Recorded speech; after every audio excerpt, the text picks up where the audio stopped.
Hello everyone, good evening. स्वागत है आप सभी का ऑनलाइन स्टडी में। तो उम्मीद करता हूं कि आप सभी लोगों ने सुबह का होमवर्क अपना कंप्लीट कर लिया होगा। तो 15 फरवरी यानी आज के दिन जो भी मैंने होमवर्क दिया था उसका हम टेस्ट देखेंगे, ठीक है।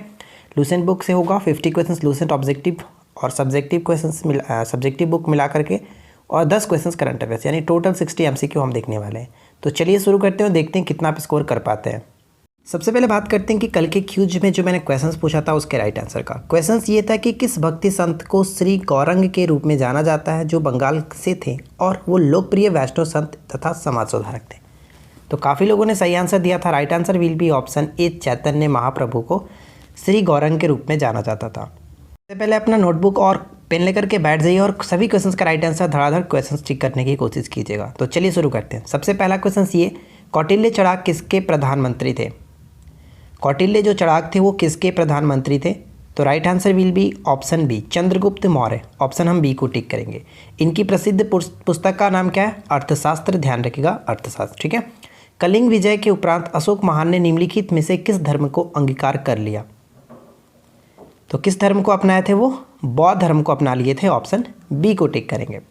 थर्ड क्वेश्चन से कि किस देवता के लिए ऋग्वेद में पुरंदर शब्द का प्रयोग हुआ? किस देवता के लिए पुरंदर शब्द का प्रयोग किया गया? ये क्वेश्चन काफ़ी इंपॉर्टेंट है, याद रखेगा। Right answer will be option ए, इंद्र के लिए पुरंदर शब्द का प्रयोग किया गया। क्वेश्चन नंबर 4 है कि निम्नलिखित में से वह समिति कौन सी है जिसमें राज्यसभा का कोई सदस्य नहीं होता है? तो बताइए कि राज्यसभा का कोई सदस्य नहीं होता है, वो समिति कौन सी है? तो उस समिति को हम कह सकते हैं कि प्राक्कलन समिति, ठीक है। प्राक्कलन समिति में सिर्फ और सिर्फ 30 सदस्य होते हैं, जो सभी के सभी सदस्य लोकसभा से होते हैं। याद रखेंगे, इसमें कोई भी सदस्य राज्यसभा से नहीं होता है। नेक्स्ट क्वेश्चन, निम्नलिखित कथनों पर विचार कीजिए। फर्स्ट और सेकंड पॉइंट को पढ़िए और बताइए कि कौन सा कथन सही है। अगर आपने अपना होमवर्क कंप्लीट किया होगा तो सारे क्वेश्चंस को काफ़ी आसानी से कर सकते हैं, कोई प्रॉब्लम नहीं होगी। तो चलिए फर्स्ट क्वेश्चन क्या कह रहा है कि पानीपत की त्रिसी लड़ाई जो हुई 14 जून 1761 को हुई थी, क्या सही है? जी नहीं फ्रेंड्स, ये पॉइंट गलत है, क्योंकि 14 जनवरी 1761 को हुआ था। पॉइंट गलत है, ठीक है। सेकेंड पॉइंट क्या कह रहा है कि यह युद्ध पेशवा बाजीराव द्वितीय और अहमद शाह अब्दाली के बीच लड़ा गया था, जो कि ये बिल्कुल सही है। तो हम यहाँ पे कथन को टिक करेंगे बी, केवल और केवल 2 सही है। तो इसको सुधार कर लीजिएगा, 14 जून नहीं 14 जनवरी होगा, ठीक है ना, 14 जनवरी। चलिए अगला क्वेश्चन देखिए क्या है। दासबोध के रचनाकार हैं, दासबोध के रचनाकार कौन है? तो सही आंसर क्या होगा? ऑप्शन डी को टिक करेंगे, समर्थ रामदास। ऑप्शन डी बिल्कुल सही आंसर है। नेक्स्ट क्वेश्चन कि शिवाजी ने सूरत को कब लूटा? शिवाजी ने सूरत को कब लूटा था? तो सही आंसर यहाँ पे हो जाता है बी और सी दोनों, 1664 1670 दोनों को 2 बार इन्होंने लूटा था सूरत को। चलिए अगला क्वेश्चन कि लॉर्ड वेलेस्ली की सहायक संधि को स्वीकार करने वाला पहला मराठा सरदार कौन था? लॉर्ड वेलेस्ली की सहायक संधि को स्वीकार करने वाला पहला मराठा सरदार कौन था? तो राइट आंसर यहाँ पे हो जाता है पेशवा बाजीराव द्वितीय, ठीक है। पेशवा बाजीराव द्वितीय, जो कि बसीन की संधि कह सकते हैं, 1802 के तहत ये सहायक संधि को स्वीकार किया था, याद रखिएगा। देखिए क्वेश्चन नंबर 9 में थोड़ा सा यहाँ पे एक मिस्टेक हो गया। क्वेश्चंस में लिखना चाहिए था कि लोक लेखा समिति के संबंध में कौन सा कथन असत्य है, ठीक है। तो आप समझ लीजिएगा, लोक लेखा समिति के संबंध में 4 पॉइंट्स दिए गए और आपको बताना है कि कौन सा यहाँ पे असत्य है। लोक लेखा समिति के संबंध में कौन सा कथन असत्य है? तो चलिए हम एक करके देखते हैं। पहला पॉइंट कह रहा है कि इस समिति में लोकसभा द्वारा निर्वाचित 15 सदस्य होते हैं, जो कि बिल्कुल सही है, क्योंकि टोटल 22 सदस्य होते हैं और जिसमें से 15 सदस्य लोकसभा से और 7 सदस्य राज्यसभा से होते हैं। समिति के अध्यक्ष की नियुक्ति लोकसभा के स्पीकर करते हैं, बिल्कुल सही है, दोनों पॉइंट्स यहाँ पे कोई दिक्कत नहीं। प्राक्कलन समिति की जुड़वा बहन के रूप में जानी जाती है, यानी कि लोक लेखा समिति को प्राक्कलन समिति की जुड़वा बहन कहते हैं। ये पॉइंट बहुत इंपॉर्टेंट है, याद रखेगा। और फोर्थ पॉइंट क्या कह रहा है कि लोक लेखा समिति अपना प्रतिवेदन राज्यसभा को देती है। देखिए ये पॉइंट गलत हो जाता है। लोक लेखा समिति अपना प्रतिवेदन जो है वो राज्यसभा को नहीं, लोकसभा को प्रदान करती है, इसलिए ये पॉइंट गलत हो जाता है। ऑप्शन हम डी को टिक करेंगे, ठीक है। चलिए देखिए नेक्स्ट क्वेश्चन क्या कह रहा है कि लोक लेखा समिति के सदस्य, तो बताइए कि लोक लेखा समिति के सदस्य कहाँ से चुने जाते हैं? तो यहाँ पे सही आंसर हमारा हो जाएगा संसद के दोनों सदनों से चुने जाते हैं। ऑप्शन हम ए को टिक करेंगे, क्योंकि 22 सदस्य होते हैं, जिसमें से 15 और 7 में डिवाइड होता है। 15 सदस्य लोकसभा से, 7 सदस्य राज्यसभा से। तो इस तरह से कह सकते हैं कि दोनों सदनों से चुने जाते हैं। अगला क्वेश्चन क्या कह रहा है कि किसने महिलाओं के लिए वामाबोधिनी पत्रिका निकाली थी? वामबोधिनी पत्रिका किसने निकाली थी? तो करेक्ट आंसर होगा केशव चंद्र सेन, ऑप्शन ए को टिक करेंगे। नेक्स्ट क्वेश्चन क्या कह रहा है कि देवबंद आंदोलन से जुड़े उस विद्वान का नाम बताइए जिन्होंने स्वतंत्रता आंदोलन की महत्वपूर्ण भूमिका निभाई थी। जिन्होंने स्वतंत्रता आंदोलन में महत्वपूर्ण भूमिका निभाई थी, तो यहाँ पे करेक्ट आंसर किसे टिक करेंगे? ऑप्शन ए को Abul Kalam Azad, option A will be correct answer. Next question है कि 19वीं सदी के उत्तरार्ध में नव हिंदूवाद के सर्वश्रेष्ठ प्रतिनिधि थे, और ये क्वेश्चन काफ़ी इंपॉर्टेंट होगा, याद रखिएगा।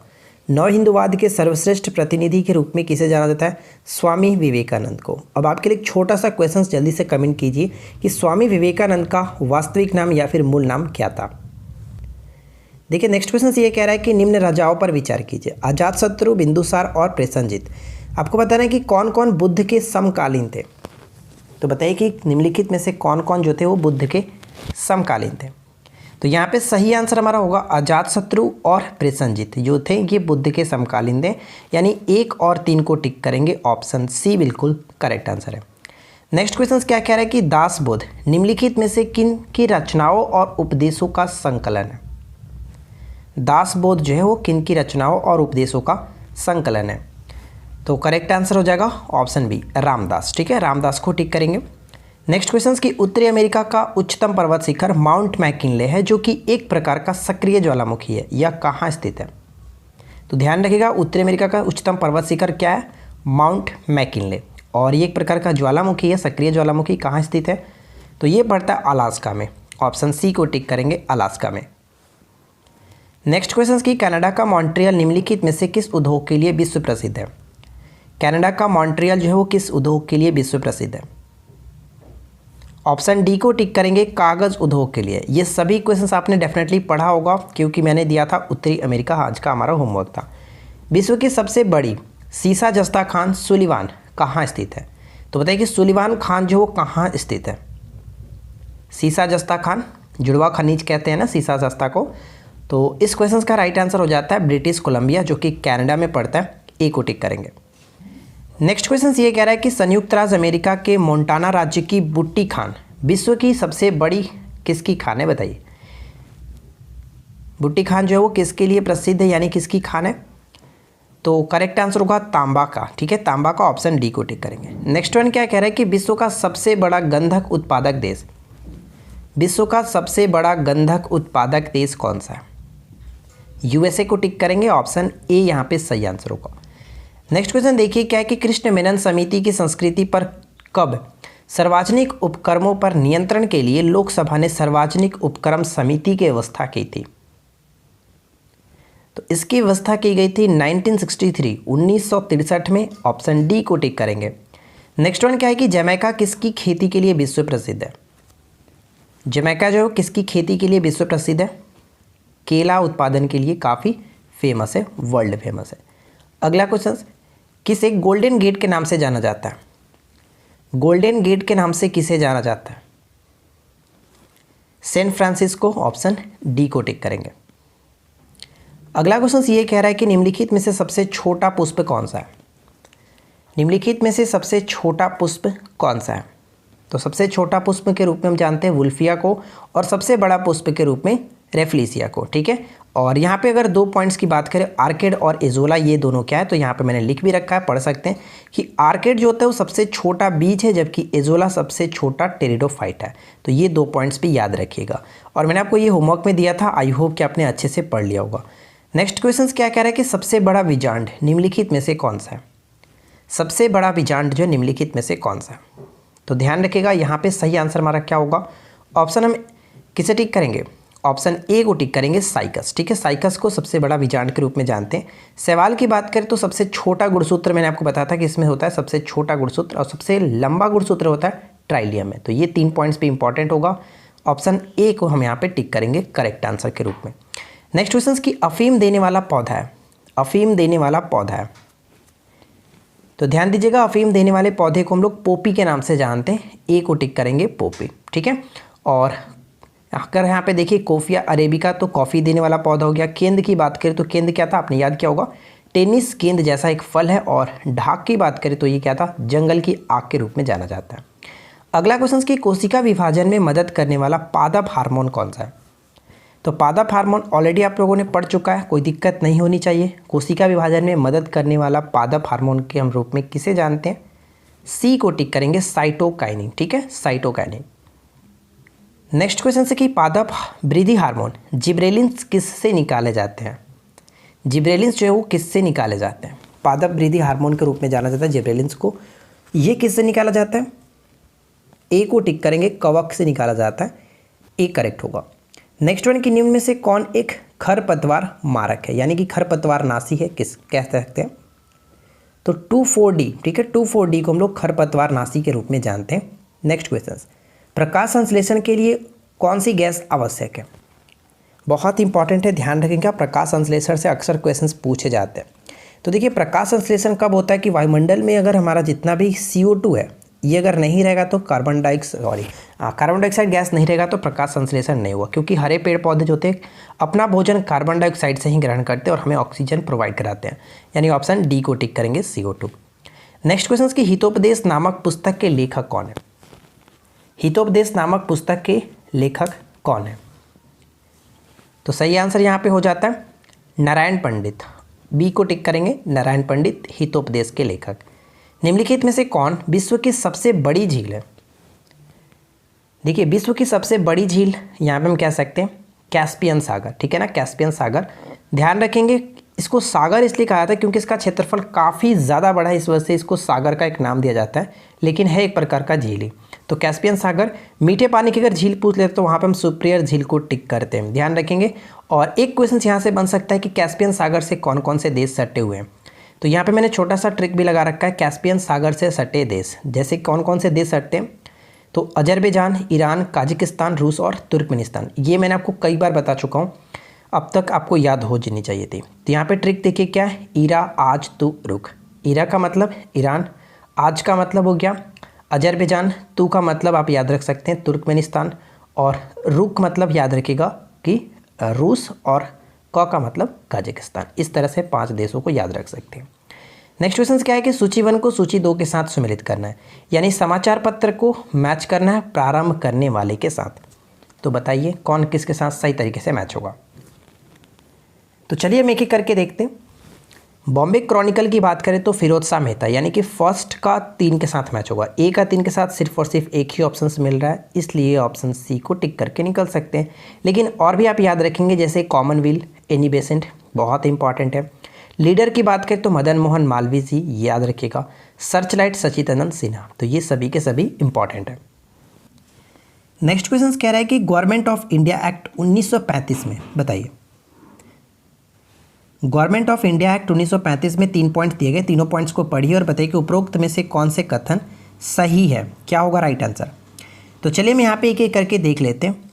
तो गवर्नमेंट ऑफ इंडिया एक्ट 1935 के तहत प्रांतीय स्वायत्तता का उपबंध था, बिल्कुल सही है। एक संघीय न्यायालय यानी कि फेडरल कोर्ट की स्थापना की गई थी दिल्ली में, ये बिल्कुल सही है। केंद्र में अखिल भारतीय संघ का उपबंध था, ये बिल्कुल सही है। यानी तीनों के तीनों पॉइंट्स यहाँ पे सही होता है, इसलिए हम ऑप्शन डी को टिक करेंगे। नेक्स्ट क्वेश्चन है कि निम्नलिखित युग्मों में से कौन सा एक सही सुमेलित नहीं है। तो ध्यान दीजिएगा, 4 पॉइंट से चारों में से कौन सा एक सही तरीके से मैच नहीं कर रहा है। पीट्स इंडिया एक्ट 1784, ध्यान रखेंगे 1784, और उस समय वारन हेस्टिंग्स, बिल्कुल सही है। डॉक्ट्रिन्स ऑफ लैप्स यानी कि हड़प नीति की जो बात की जाती है, लॉर्ड डलहौजी ने स्टार्ट की थी, ये पिन पॉइंट्स भी सही है। वर्नाकुलर प्रेस एक्ट जो लागू किया गया था वो लिटन के द्वारा किया गया था, जबकि इसको रद्द किया गया था लॉर्ड रिपन के द्वारा, लेकिन कर्जन से यहाँ पे बिल्कुल सही तरीके से मैच नहीं करता है, इसलिए ऑप्शन सी को हम टिक करेंगे, जो कि गलत है। इल्बर्ट बिल लॉर्ड रिपन के समय में पारित हुआ था, ये सभी के सभी सही है, ऑप्शन सी को टिक कर सकते हैं। चलिए अगला क्वेश्चन देखिए क्या है, निम्नलिखित में से किस भाषा में द इंडियन ओपिनियन पत्र नहीं छापा जाता था। इंडियन ओपिनियन पत्र नहीं छापा जाता था किस भाषा में। तो यहाँ पे हमारा करेक्ट आंसर हो जाएगा तमिल भाषा में ये नहीं छापा जाता था। आपके लिए एक छोटा सा क्वेश्चन बताइए, आपको पता है कि इंडियन ओपिनियन महात्मा गांधी जी के द्वारा स्टार्ट की गई थी, लेकिन इसके प्रथम संपादक के रूप में किसे जाना जाता है, नीचे कमेंट करके जल्दी से बताइएगा। अगला क्वेश्चन है कि ओपेक का अर्थ क्या है। ओपेक, ओपेक का फुल फॉर्म क्या है, organization of petroleum exporting countries, ठीक है, बी को टिक करेंगे, ऑप्शन बी यहाँ पे सही होगा। नेक्स्ट क्वेश्चन की राष्ट्रीय हिंदी दिवस के रूप में मनाया जाता है। राष्ट्रीय हिंदी दिवस के रूप में मनाया जाता है किस तिथि को? तो अगर आपने यहाँ पे ऑप्शन ए को टिक किया है तो आपने गलती कर दी, क्योंकि यहाँ पे राष्ट्रीय हिंदी दिवस पूछा रहा है। राष्ट्रीय हिंदी दिवस प्रत्येक वर्ष 14 सितंबर को मनाया जाता है, जबकि विश्व हिंदी दिवस के रूप में हम लोग 10 जनवरी को मनाते हैं। यानी ऑप्शन हम बी को यहाँ पे टिक कर सकते हैं। ठीक है, 27 सितंबर क्या है? 27 सितंबर को विश्व पर्यटन दिवस के रूप में मनाते हैं। 2 दिसंबर को अगर हम बात करें तो यहाँ पे 2 दिसंबर को कंप्यूटर साक्षरता दिवस के रूप में मनाया जाता है। चलिए नेक्स्ट क्वेश्चन क्या है? ज्ञानपीठ पुरस्कार प्राप्त करने वाली प्रथम महिला कौन थी? ज्ञानपीठ पुरस्कार प्राप्त करने वाली प्रथम महिला कौन थी? तो इस क्वेश्चन का राइट आंसर यहाँ पे हो जाता है डी, यानी इनमें से कोई नहीं, क्योंकि आशापूर्णा देवी जो थी वो प्रथम ज्ञानपीठ पुरस्कार प्राप्त करने वाली प्रथम महिला थी। 1976 में इनको प्रथम पुरस्कार मिला था, ज्ञानपीठ पुरस्कार। ठीक है, और अगर हम बात करें कि उनको किस कृति के लिए दिया गया था, तो प्रथम प्रतिश्रुति कृति उनकी थी, इसी के लिए दिया गया था। लेकिन मैं आपसे एक छोटा सा क्वेश्चन पूछता हूँ कि इनको जो ये पुरस्कार मिला था किस भाषा के लिए मिला था, जल्दी से कमेंट करके बता दीजिएगा। ठीक है, चलिए अगला क्वेश्चन ये है कि सबसे बड़ी नदी चौड़ी व बहाव की दृष्टि से कौन सा है? या फिर कह सकते हैं कि सबसे बड़ी नदी अपवाह क्षेत्र की दृष्टि से कौन सी है? तो दोनों कंडीशन में हम राइट आंसर ऑप्शन बी को टिक करेंगे, अमेजन नदी। लेकिन सबसे लंबी नदी की दृष्टि से देखें तो वो नील नदी होता है। लेकिन यहाँ पे क्वेश्चन चौड़ी और बहाव की दृष्टि से पूछा गया, इसलिए हम अमेजन को टिक करेंगे। कनाडा के मध्य अक्षांशीय घास के मैदान को क्या कहते हैं? तो बताइए इस क्वेश्चन का राइट आंसर क्या होगा? कनाडा के मध्य अक्षांशीय घास के मैदान को क्या कहते हैं? तो इसको हम लोग प्रेरी के नाम से जानते हैं, ध्यान रखेंगे। उत्तरी अमेरिका के घास के मैदान, यानी कि जो अमेरिका और कनाडा हुआ, इन दोनों के सम्मिलित रूप के प्रेरी के नाम से जानते हैं। ठीक है, ऑप्शन ए को टिक करेंगे। नेक्स्ट क्वेश्चन से कि ल्यूमेन किसका मात्रक है? देखिए ये क्वेश्चन भी बहुत बार रिपीट हुआ है कि ल्यूमेन किसका मात्रक है। तो ऑप्शन हम बी को टिक करेंगे, ज्योति फ्लक्स का मात्रक होता है ल्यूमेन। ठीक है, ल्यूमेन। अगला क्वेश्चन, मार्ले मिंटो सुधार बिल किस वर्ष में पारित किया गया था? मार्ले मिंटो सुधार बिल किस वर्ष में पारित किया गया था? तो यहाँ पे हमारा सही आंसर क्या होगा? Option B, 1909। ठीक है, 1909। चलिए नेक्स्ट क्वेश्चन की अमोनिया उत्पादन के हैबर विधि में उत्प्रेरक वर्धक के रूप में कार्य करता है। उत्प्रेरक वर्धक के रूप में कौन कार्य करता है? अमोनिया उत्पादन की हैबर विधि। कभी कभी डायरेक्ट पूछा जाता है कि हैबर विधि जो है वो किसके औद्योगिक तौर पे उत्पादन की विधि है? तो अमोनिया उत्पादन की विधि है। ठीक है, तो इसमें वर्धक के रूप में किसका प्रयोग करते हैं? मॉलिबडेनम। ध्यान रखेंगे, ऑप्शन डी। चलिए एक छोटा सा मैं आपको पॉइंट समझा देता हूँ। यहाँ पे हैबर विधि से अमोनिया बनाने में Fe+MO यानी कि लोहा और मॉलिबडेनम उत्प्रेरक के रूप में प्रयोग किया जाता है। जहाँ पे हम कह सकते हैं कि Fe जो होता है उत्प्रेरक के रूप में, तथा मॉलिबडेनम जो होता है वो वर्धक के रूप में होता है। और क्वेश्चन में आपसे पूछा गया था उत्प्रेरक वर्धक, यानी हम यहाँ पे ऑप्शन मॉलिबडेनम को टिक करेंगे। ठीक है, चलिए अगला क्वेश्चन की पोलोनियम में समस्थानिकों की संख्या कितनी है? पोलोनियम में समस्थानिकों की संख्या कितनी है? और सबसे अधिक समस्थानिकों वाला ये तत्व कह सकते हैं। तो राइट आंसर हो जाता है ऑप्शन डी, 27। नेक्स्ट क्वेश्चन देखिए कि आधुनिक आवर्त सारणी में तत्वों को व्यवस्थित किया गया। आधुनिक आवर्त सारणी में तत्वों को व्यवस्थित किया गया किस क्रम में? तो आपको पता है कि आधुनिक नहीं, अगर हम आवर्त सारणी की बात करें तो सबसे पहले मेंडलीफ ने आवर्त सारणी को तैयार किया था, लेकिन उन्होंने परमाणु के भार के क्रम में सजाया था। अगर आधुनिक आवर्त सारणी की बात करें जो मोसले ने तैयार किया था, उसमें बढ़ते हुए परमाणु संख्या के क्रम में रखा था। इसलिए हम यहाँ पे ऑप्शन डी को टिक करेंगे। क्लियर? चलिए नेक्स्ट क्वेश्चन, मलेरिया परजीवी तथा अमीबा को किस श्रेणी में रखा जाता है? मलेरिया परजीवी तथा अमीबा को किस श्रेणी में रखा जाता है? तो इनको हम कह सकते हैं, मलेरिया जो परजीवी होता है वो प्रोटोजोआ के अंतर्गत आते हैं, ए को टिक करेंगे। और अमीबा भी प्रोटोजोआ के अंतर्गत ही आता है। हरा प्रोटोजोआ के नाम से किसे जाना जाता है? हरा प्रोटोजोआ के नाम से किसे जाना जाता है? Euglena. Option D will be correct answer, Euglena. दोस्तों उम्मीद करता हूँ कि आप लोगों ने अभी तक इस वीडियो को लाइक ज़रूर कर दिया होगा। ठीक है, नहीं किया है तो ज़रा जल्दी से लाइक कर दीजिए। नेक्स्ट क्वेश्चन है कि मुख में स्टार्च का शर्करा में पाचन किसके द्वारा होता है? स्टार्च का शर्करा में पाचन जो होता है वो किसके द्वारा होता है? ऑप्शन बी यहाँ पे सही आंसर होगा, टाइलिन। ठीक है, टाइलिन को टिक करेंगे। नेक्स्ट वन की जनसंख्या का अध्ययन कहलाता है। जनसंख्या का अध्ययन हम क्या कहते हैं? जनसंख्या का अध्ययन डेमोग्राफी कहते हैं, ऑप्शन सी को टिक करेंगे। तो देखिए यहाँ पे 50 क्वेश्चन हम लोगों ने लूसेंट से कंप्लीट किया। अब बात करते हैं करंट अफेयर्स की। तो फर्स्ट क्वेश्चन ये कह रहा है कि कौन सा राज्य नई राष्ट्रीय शिक्षा नीति को लागू करने वाला पहला राज्य बन गया। देखिए ये क्वेश्चन काफ़ी इंपॉर्टेंट हो सकता है क्योंकि इसमें थोड़ा सा कन्फ्यूज हो सकते हैं। सबसे पहले राष्ट्रीय शिक्षा नीति को लागू करने का जो ऐलान किया गया था, घोषणा किया गया था, वो कर्नाटक ने किया था, लेकिन हिमाचल प्रदेश ने सबसे पहले कर दिया था, इसलिए ऑप्शन हम यहाँ पे बी को टिक करेंगे। ठीक है, चलिए अगला क्वेश्चन क्या है कि निम्नलिखित में से किसने central bank digital currency testing platform launch किया। Central bank digital currency testing platform launch किया गया था किसके द्वारा? तो ये मास्टर कार्ड के द्वारा लॉन्च किया गया, सी को टिक करेंगे। अगला प्रश्न है कि हाल ही में कौन सी सरकार ने मेजर ध्यानचंद विजय पथ योजना की शुरुआत की है।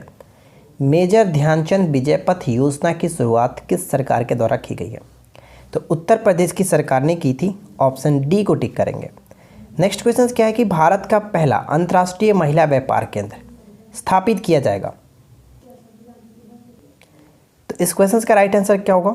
भारत का पहला अंतर्राष्ट्रीय महिला व्यापार केंद्र स्थापित किया जाएगा केरल में, और ये काफ़ी इंपॉर्टेंट क्वेश्चन होगा, इसको आप अच्छे से याद रखिएगा। देखिए नेक्स्ट क्वेश्चन क्या कह रहा है कि हाल ही में प्रकाशित पुस्तक आज़ादी, सॉरी यहाँ पे जेड होगा, टू नहीं, आज़ादी फ्रीडम फैसिज्म फिक्शन किसके द्वारा लिखी गई है। तो आज़ादी पुस्तक हाल ही में लिखी गई थी किसके द्वारा, और इनकी पुस्तक काफ़ी ज़्यादा पेपर में पूछी जाती है, अरुंधति रॉय। ठीक है, ऑप्शन बी को टिक करेंगे।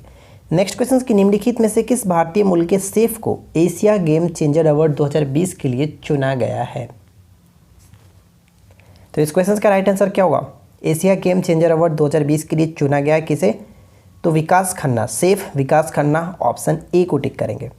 नेक्स्ट क्वेश्चन की किस भारतीय राज्य ने अपनी तरह की पहली राज्य स्वास्थ्य रजिस्टर परियोजना शुरू करने का प्रस्ताव रखा है। स्वास्थ्य रजिस्टर परियोजना को शुरू करने का प्रस्ताव किसने रखा है? कर्नाटक ने, ऑप्शन सी यहाँ पे करेक्ट आंसर होगा, कर्नाटक।